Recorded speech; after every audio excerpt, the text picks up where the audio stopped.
And now President Trump says the U.S. will block Iranian ports on the strait, potentially devastating Iran's economy. Here's the president within the past hour or so.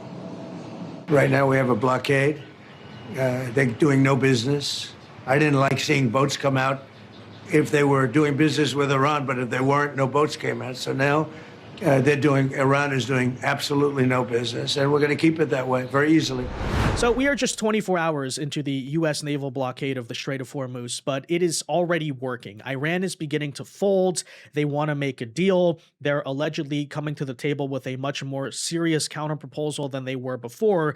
And it would generally appear that the typical Iranian strategy of simply filibustering and trying to run out the clock on America might not work so much when we start to mess with their money. And that is exactly why we predicted this blockade strategy would be so effective, why we actually called for it about a month ago, is precisely because if we were to be honest, we know the Iranian regime are corrupt autocrats, and what truly drives corrupt autocrats? You could say it's the religion, you could say it's the ideological revolution, but you could also say those are things they sell their people. At the end of the day, as it so often is with so-called revolutionaries, it's a giant grift. What they're really after is corruption and money, and one of the big issues throughout this conflict is no matter how much you bomb them, no matter how much their people maybe are suffering because of this regime's leadership, at the end of the day, these people were still making money because they were still selling oil largely to China through the Strait of Hormuz. And notice how the moment you cut that off,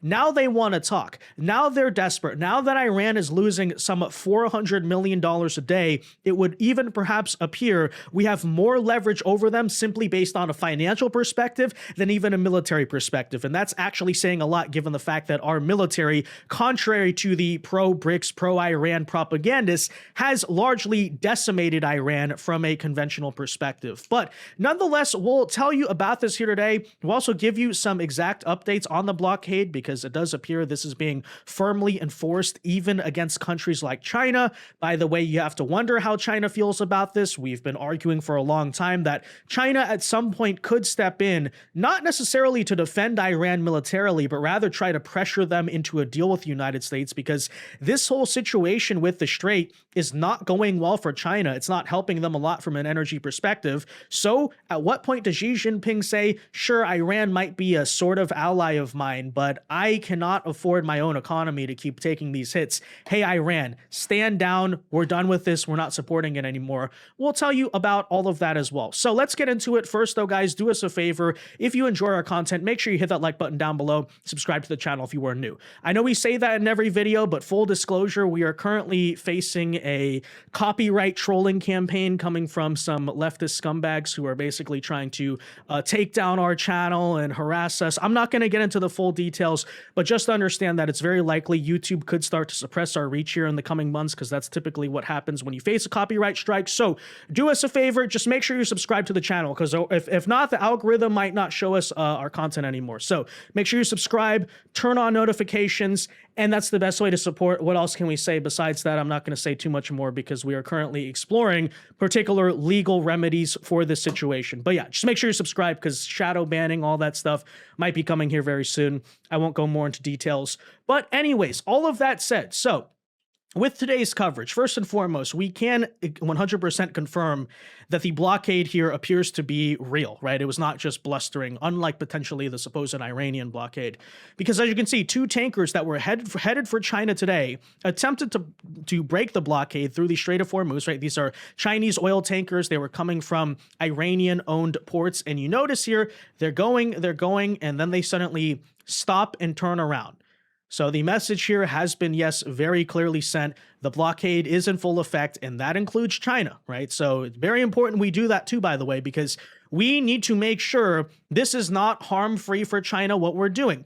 If the theory is to remain true, the one country diplomatically, as we've been saying, as happened with the ceasefire, by the way, that could potentially pressure Iran into shifting their tone in terms of diplomacy, it is, of course, the Chinese, given the fact that the Chinese buy 80% of Iran's oil. So, yes, the fact that this much money is, of course, being cut off, not very good for the Iranian economy, especially given they're already struggling financially, right? You may remember a big driving factor for the protests back in January was because of the fact fact. The economy's in a dismal state. It's about to get even worse. Not only do you have war rebuilding efforts to do, but if they thought maybe they were going to raise some money, raise some quote unquote reparations, as they're calling it, by tolling the Strait of Hormuz, not only is that not happening, but truly here with the strait, you could argue Iran effed around and found out. Because they thought, oh, we're going to control the strait. We're going to block any unauthorized ships from crossing. And for whatever reason, these high IQ, bright-minded geniuses just didn't assume the U.S. could do that in response. They could do the exact same thing and actually enforce a blockade for real, unlike the Iranians. But of course, that is exactly what happened. Apparently, it has not stopped there either, because I guess one of Iran as well was trying to sort of harass, maybe make a statement today. One of their surveillance drones flew very close to some of our destroyers. And guess what happened to the drone? It got blown out of the sky. So thus far, we've seen minor performative attempts to basically see, hey, is the U.S. bluffing? Is the blockade real? And both the Chinese today and the Iranians have 100% learned, yes, indeed, we're not bluffing. President's warning, if any Iranian ships come anywhere close to our blockade, they'll be immediately eliminated. U.S. Marines are ready to board Iranian oil tankers, and CENTCOM's ready to neutralize any Iranian fast attack boats that slip into the strait to cause mischief. One of Iran's surveillance drones flew too close to one of our destroyers, and we blew it out of the sky. And 2 tankers flying under false flags on their way to China were already intercepted and turned away. This is completely reversing everything Iran did to the strait. Now, every nation's ship in the world can sail out except Iran's. And to address the paper tiger argument that we've brought up in recent days, I would note that thus far, knock on wood, none of these countries have really done anything substantial to truly challenge our blockade of the strait. You know, China sends some oil tankers, they immediately turn back. Iran sends one drone, it gets blown up. But notice how the IRGC hasn't really fulfilled on its grand ambitions, claiming that, oh, we're going to blow up any U.S. warships sailing through our strait. That's illegal. We're not going to tolerate it. Well, thus far, that's just been empty threats, as we've been pointing out. Have they actually done anything? We repeat, was Iran's control over the strait ever actually real? Or is the paper tiger that this country and its military capacity truly is simply getting exposed right now to the world? And is that going to greatly undermine going forward any ability, any attempts for Iran to actually leverage control over the strait? This will be something to watch. But it's not just that, right? We also got to talk about China. Apparently, their foreign ministry came out today and announced that Chinese ships will still move through the Strait of Hormuz despite Trump's blockade, which in itself is a vague statement, because Chinese ships who are buying oil from Saudi Arabia or the Gulf countries, which is a lot of them, are still free to flow through the Strait of Hormuz. The only issue right now is we are sanctioning Iran's oil. So it's kind of a creative word game, right? China's still sailing ships. Yeah, we never said it applies to China. We said it applies to Iranian sanctioned oil. So if that oil is going to China, then that's going to be blockaded. But notice, right, they came out and claimed, oh, we're still going to be moving ships, and yet their Iranian oil that they were trying to move through the strait managed to get turned back. And largely thus far, Beijing has not actually really done anything, right? Let's talk about the IRGC as well. They, hours before the blockade began this morning, frantically came out to insist that the Strait of Hormuz is actually open and America is lying, which is just not true. But you can definitely, first of all, notice a tone of desperation, notice a saving of face, a backtracking, but at the same time, right? Notice the actual lack of ability to back up these words, which is a theme we're going to keep on covering. Seizure by U.S. forces. Iran's Islamic Revolutionary Guard Corps reacting, quote, contrary to the false claims of certain enemy officials, the Strait of Hormuz is open for the passage of non-military vessels under smart control and management in accordance with specific regulations. And you certainly have to appreciate the ridiculous word games that these people play, right? The Strait of Hormuz is open for the passage of non-military vessels. And you think, oh, that sounds nice. Okay, the strait's open. What's the problem then? What's the contention here? Oh, wait a minute. Under smart control and management, in accordance with specific regulations, which in reality just means it's open but not open, right? It's like listing an event saying you're open to the general public, but in reality, when you show up, you have to be on a ticketed special VIP guest list, right? Because what they're trying to claim by quote unquote open is Iran is going to unilaterally and illegally, under international law for people who actually care about that, seize control of an international waterway, start tolling the ships, which really means extorting them for money. And if they don't pay the bribe to the Iranian officials, then they're going to threaten violence against civilian oil tankers, which likewise is actually a war crime and against international law for people who believe those things have authority. But that said, this statement is meaningless still, because you can claim, oh, it's open under our rules. Okay, well, we just broke your rules today. We asserted our own blockade. Now we can say the same thing, right? Actually, America could release this exact same statement, and honestly, we should just to mess with them. Yes, U.S. Navy says the Strait of Hormuz is open for the passage of non-military vessels under smart control and management, which means not under your control, not under your management, because you're not smart, right? In accordance with specific regulations, i.e. international sanctions against Iranian oil. Funny how that works. But as I said, you do begin to notice some of the desperation in this statement, right? They're trying to say, no, we weren't doing anything in the Strait of Hormuz. A little bit late for that. And all of that in mind. So this is the picture you have. The blockade is indeed real. It's in place. It's working. It's costing Iran close to $500 million a day. At the same time, within hours of it taking effect, according to President Trump, at least, he's now confirming the Iranians have suddenly reached out to him and now want to have a talk. I can tell you that we've been called by the other side. They'd like to make a deal very badly, very badly. What was the sticking point over? You said it was over nuclear. It was over nuclear, very similar. Yeah, very good. I guess you're listening. It's over the fact that they will never have a nuclear weapon. Iran, you marking it down? Iran will not have a nuclear weapon. And we agreed to a lot of things, but they didn't agree to that. And I think they will agree to it. I'm almost sure of it. In fact, I am sure of it. If they don't agree, there's no deal. There'll never be a deal. Iran will not have a nuclear weapon, and we're going to get the dust back. We'll get it back. Either we'll get it back from them or we'll take it. Oh yeah, now suddenly they want to talk to us again. That must just be a massive coincidence, right? You may remember after the breakdown in Islamabad, Iran was issuing these big grand statements saying the vile and wicked enemy has lied to us again. We have no plans for future talks, insinuating to a strong degree that they're done with this. And then all of the sudden, the moment we start to mess with their money, they want to talk again, and it sounds like to an extent they are a lot more serious suddenly about the conversations than they were before. And why is that? Because you can't trust the Iranians, obviously, to act in good faith. That's why, to an extent, you have to really hold this over them and say, all right, we're taking your money. Oh, they approach the table, they're filibustering, they're just laughing about it. Why? Because fundamentally, their positions of power are not being threatened either way, right? So what if America bombs us again? So what? What are you going to, oh, our money's now being taken away? We're basically having sanctions actually enforced against us. Oh, no, we want to sell our oil, don't we? Okay, America, what do you want from us, right? We want to keep our corruption going. We want to keep basically profiting from being in power. See how that works? Maybe it's a good life lesson, by the way, right?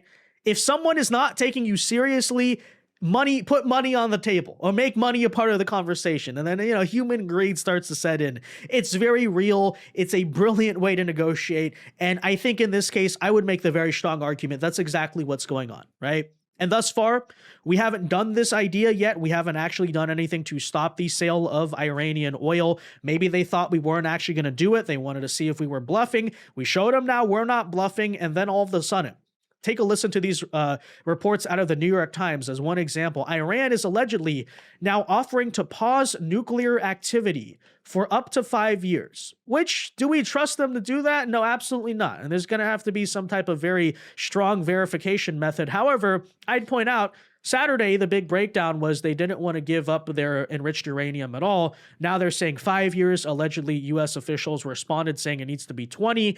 But if there's a framework there, it does seem, hey, you could maybe reach a deal somewhere in the middle. I don't know. There's still questions, right? Can you trust the Iranians to make a deal? Can you trust them to follow it? No, absolutely not. But again, that's why you can't believe these people. This is my point, right? You can't believe these people's words. You can't trust them to act on their word.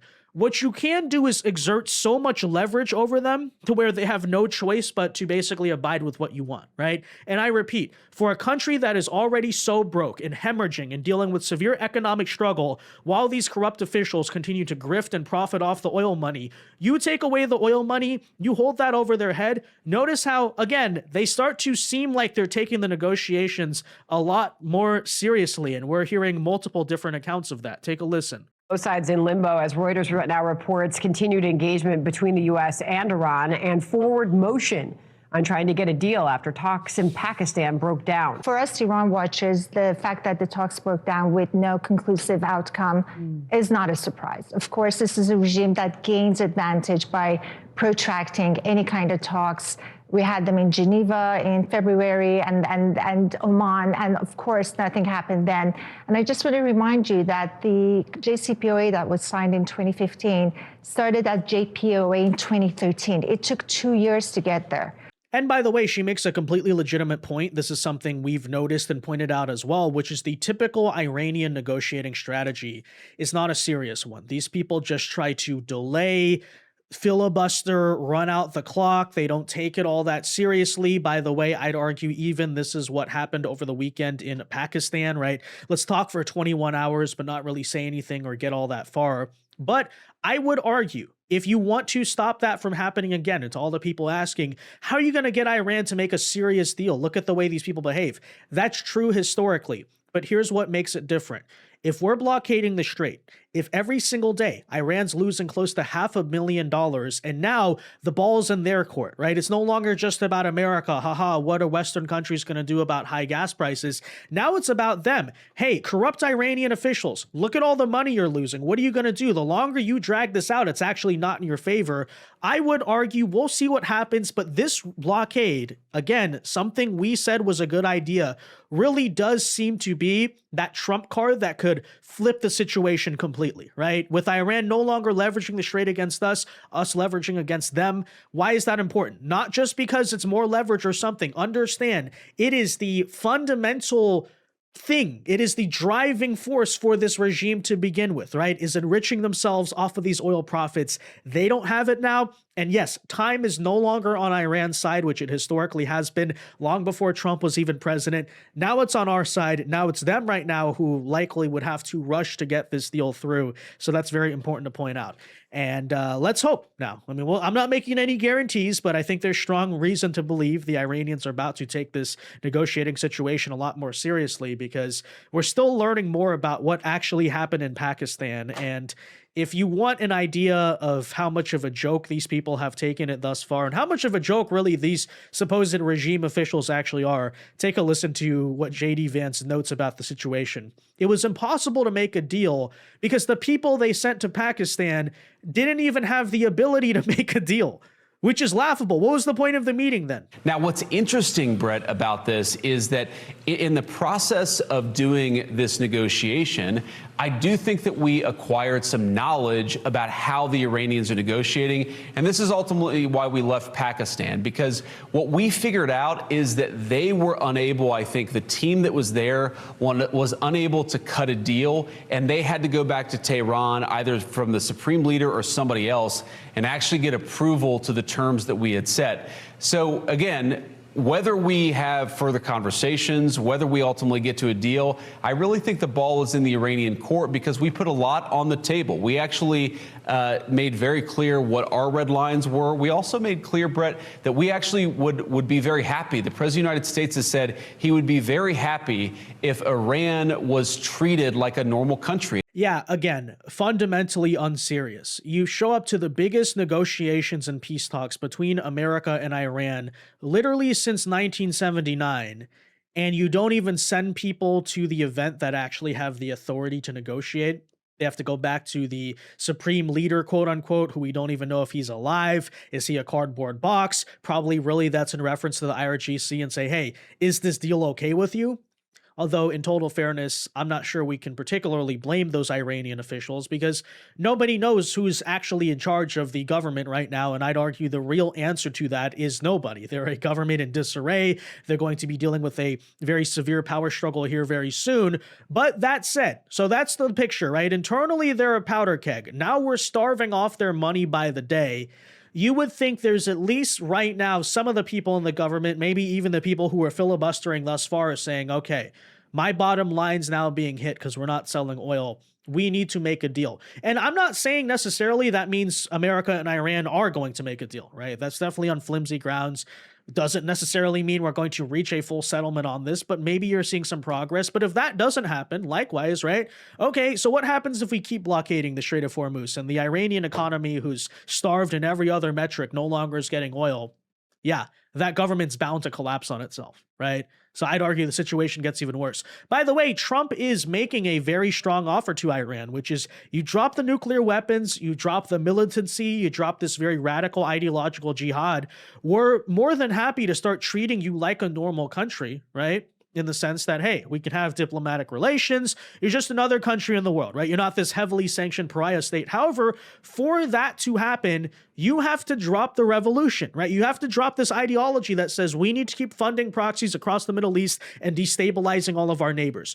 Normal countries don't do that stuff, right? Drop the nuclear weapons program. America's made it clear we don't want that. Drop this very ideological aspect of your regime where you believe you have to like constantly be fighting and at war all the time. No, invest in your own people, be a normal country. That offer, by the way, is on the table. So, you know, if we're to believe money's really driving everything, is it possible that there is a Delcy Rodriguez style figure, maybe without the power to do so, but sitting right now in the ranks of the Iranian government who's open to actually have that relationship, right? Because you notice the moment Venezuela became a normal country, the situation's getting way better for them too, right? So to me, it seems like now that we are blockading the strait, now that we are effectively holding Iran's own oil hostage, my whole point in this video is to say, this really does change the leverage game, right? It really does make it difficult, I would argue, for Iran not to make a deal, but doesn't mean they will. Maybe they'll just collapse instead. Maybe they'll go on a suicide mission. Hard to say,